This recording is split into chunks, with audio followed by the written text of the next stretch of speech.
Well, here we are back talking about World Blood Donor Day and how we're faring as a country and what we can be looking forward to. Some of these conversations we have had in the past are National Blood Bank and what the dynamics are. Well, today we are hosting two officers, Dr. Dillis, I hope I got the name correct, Dillis, okay, John Tay, acting head, Southern Zonal Blood Center, National Blood Bank. We also have Dr. Angela Akon. There are a lot of health professionals who are Akon. I'm wondering, I'll be finding out whether there's any. Dr. Angela Akon, Technical Officer, Quality and Safety, WHO Country Office. Ladies, a very good morning to you. Thank you for joining the conversation. Thank you for having us. You're looking wonderful this morning. You're about to come and talk about blood and pricking us a bit, but you're looking all wonderful while doing it. What is the state, just to start off the conversation, what is the state of our blood pool, our National Blood Bank? How are we faring? How have we fared over the last few years? How are we faring in 2023? Thank you very much. And before I start, I would prefer you use National Blood Service instead of the bank. Okay, noted. Yes, so the mandate of the National Blood Service is to make safe, adequate blood available to patients who require blood transfusion as part of their treatment in both public and private hospitals. And to be able to perform this role, we depend on voluntary donors or donors. Unfortunately, our voluntary donor pool in Ghana is not very encouraging. We appreciate the good job they do to make blood available to patients. But in Ghana, if you're about 30 million, and we expected to have about 300,000 units of blood. But are you basing that, because 30 million, yes, 31 million thereabouts. Yes. Are you basing that on the whole pool? Because not everybody can yes, so donate it's 1% of the population that can donate blood. Right. So from that calculation, we have about 300,000. Yes. Right. But generally, we have about 170,000. That's a shortfall of about 130,000. Sometimes it's lower than that, yes. And out of this, for the national figures, we have only about 26%.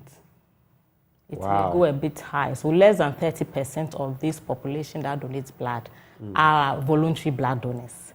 And voluntary blood donors are said to be the safest source of blood for patients who require transfusion. So you can imagine that most of our blood sources, which would have been very safe, we meet less than 50% of that. And so hospitals put the burden on patients' relatives to beef up this shortage or to bring it up to an appreciable level. But when a patient needs blood and it's an emergency, it's not a time for you to look for a patient's relative. Blood is a drug. It's like paracetamol. It needs to be on the shelf before the patient Sometimes, in fact, there's no time for that. It's an emergency. So, unfortunately, we are not able to meet the needs of most of our patients in Ghana. When you say most of your patients, break it down for us. Are you talking 60%, 50%, I mean 80%? How bad is it?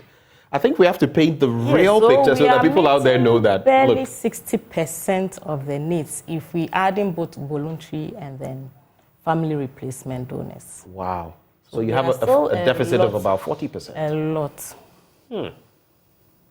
So let me just ask this for all of us. If we don't donate blood, and if the family members are unable to, because I remember I donate last year, maybe twice, to the 37 hospital. There's a situation where the person was at Kolebu, and I literally had to, because of her blood type and her surgery, I literally had to campaign to get people to go donate for this person. So I know exactly what you're talking about.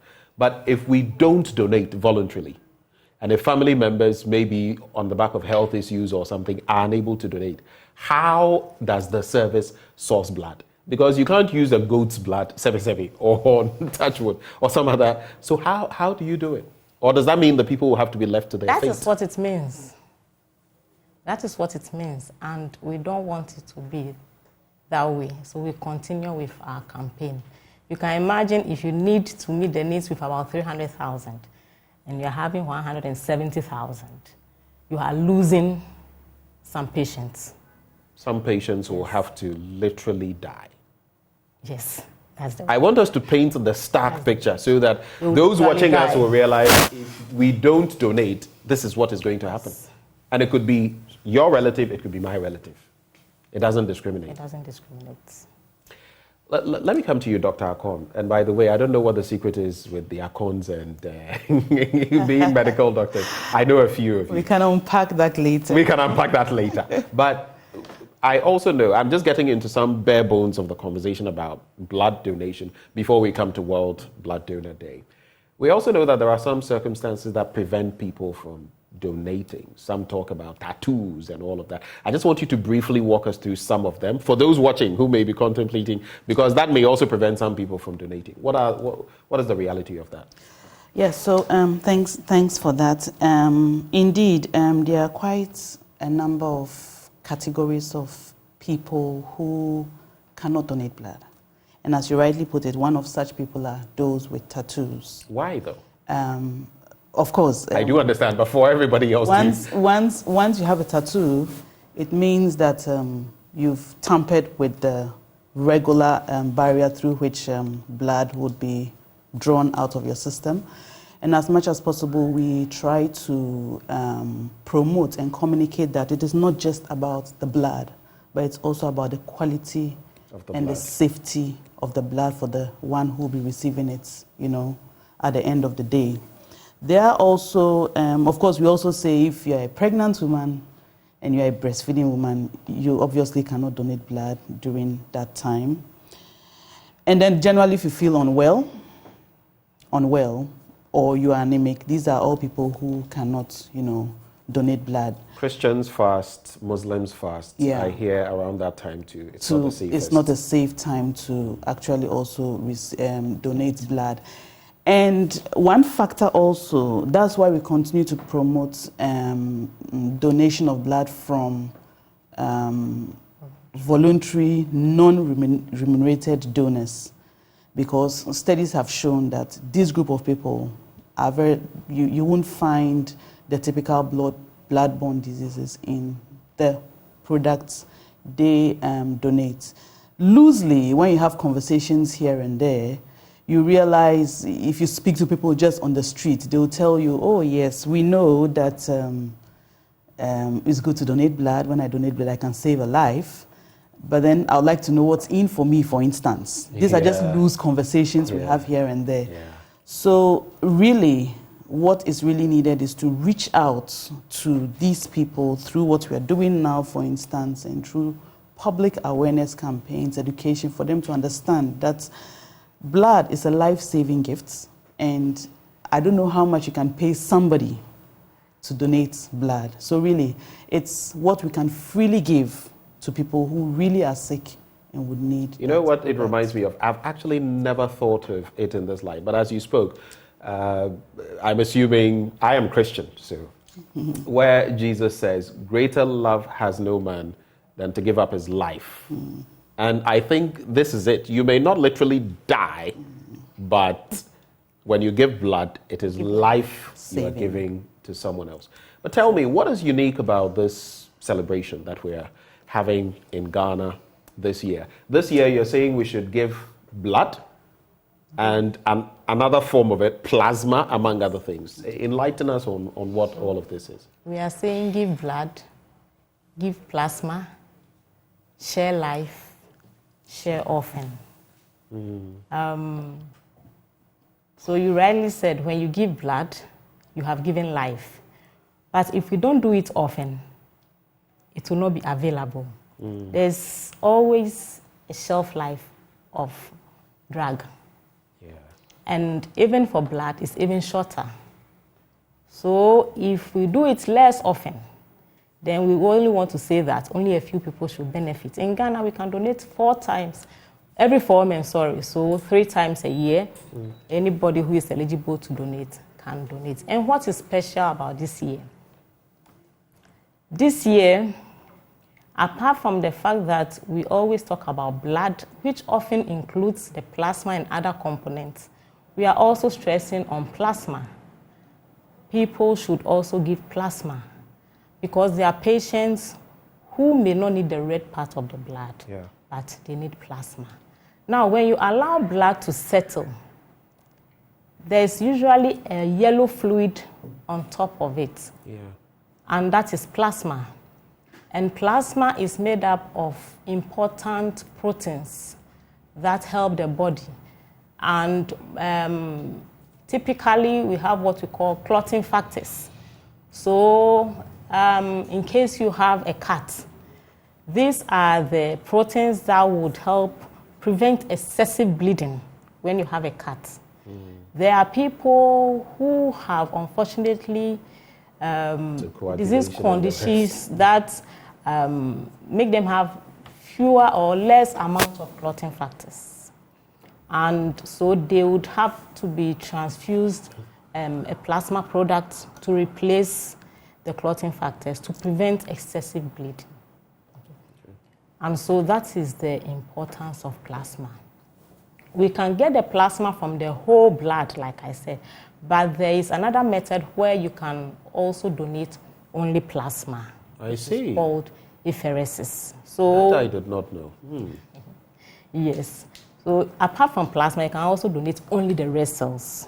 Okay. So those are, the technique is apheresis. Okay. Now, the other thing about this year's celebration is that we involved patients who had benefited from blood transfusion to share their stories so that the people who come out to donate blood know that their blood donations actually go in to save people's lives. Okay. And so you hear the stories and you are motivated to continue donating blood. And that's why we're here. We have to continue.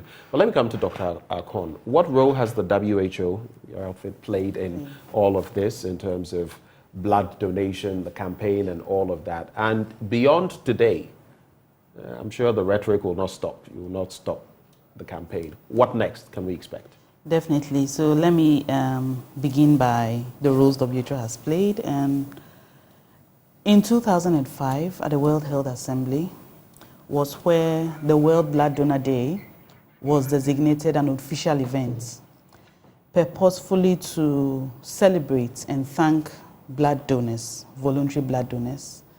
And since that time, it's become, a focus for all activities or supported activities towards ensuring that blood and blood products are available and accessible to the people who need them. What does this come with? It comes with policy direction for countries. It comes with technical guidance for countries. It also comes with support that we provide to countries for the education of the public, campaigns here and there, not here and there, but strategically and targeted campaigns. We always call for year-round blood donation. As she indicated earlier, this year, our slogan is focused specifically on those patients who rely on or who would need lifelong transfusion. So we are calling this year, beyond the World Blood Donor Day celebration, for a year-long donation of blood. We are appealing to healthy individuals who can donate blood as regularly as possible. To do so, you said you donated twice last year. That's the minimum. You can donate more than twice in a year. That's about what, 3 times, right? Yes, something every like quarter. That. Yes, something like that. And you see, apart from those who rely on it throughout their life, we also have patients who need it here and there. If you join us tomorrow for the commemoration of the day, I'm sure you hear of at least 3 individuals whose stories we've specifically heard, shared with us last year, one of whom needed about 30 units of blood to pull through. 30? 30 units of blood to pull through, and she's alive today. For me, Wait, that must have been quite a procedure. Yes. 30 units. That's what? Is that 30 pints? 30, Yes. 500 mils by 30, right? The size of a 30 regular... pints? Yes. That is 30 donations. Yes. Wow. And she's alive today. So if this is not motivating enough for you to donate blood, I really don't know what would be. So WHO continues to provide support, and it's our major focus, one of our strategies to support low and middle income countries like Ghana, ensuring that we keep the momentum in whatever we need to do to ensure that there's sustainable donation of blood to meet the needs of the country. Yeah. Dr. Jontai, you have the final bite. So what next for the blood service? I've asked her what next for her from her end. What next for the blood service? And what are some of the activities you've lined up for tomorrow's celebration?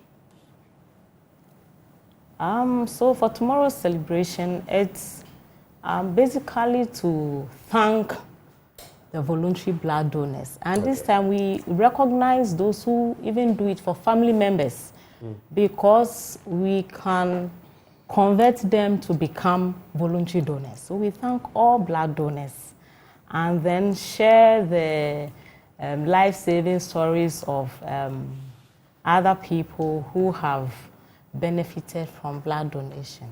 But it doesn't end tomorrow. I think we started last week with a thank you cake carton. Next week we have a health week to increase the to increase the sensitization of the need to donate blood among the community. What next? We have a mandate, and we'll keep working. We'll continue to knock on the doors of the faith-based institutions like the churches, the mosque, the schools, the corporate institutions like Joy News, so that you come on board. You either support us or you donate blood yourself to improve the stock of various hospital blood banks so that patients will have readily available blood when they need it. How about we do both? We'll support you and we'll donate. So, yeah. Even better. But it's a cause that affects all of us. You never know when you will end up in a hospital facility and require blood. And some of us are universal donors, sort of. So even better, because when we donate, ubia and chemfa. What do I say? Thank you so much for joining the conversation. Dr. Dilys Jontai, Acting Head, Southern Zonal Blood Center, National Blood Service, not bank. And then, I didn't forget, Dr. Angela Akon, Technical Officer, Quality and Safety, WHO Country Officer. Thank you so much for joining the conversation. Thank you for having us.